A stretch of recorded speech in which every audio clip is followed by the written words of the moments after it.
Hi everyone, welcome back to another very short but also very informative YouTube tutorial. In this video, I am going to teach you how to make a Discord server on iPhone. So let's begin right away.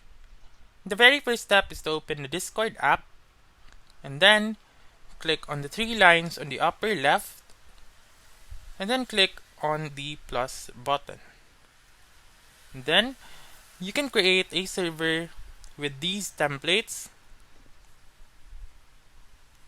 And then just follow the steps and then click on create server.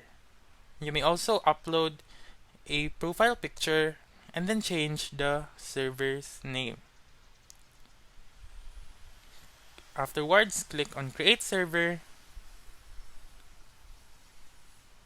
and then here you can invite your friends. Click on invite, or also you may share the link by clicking on the share link button.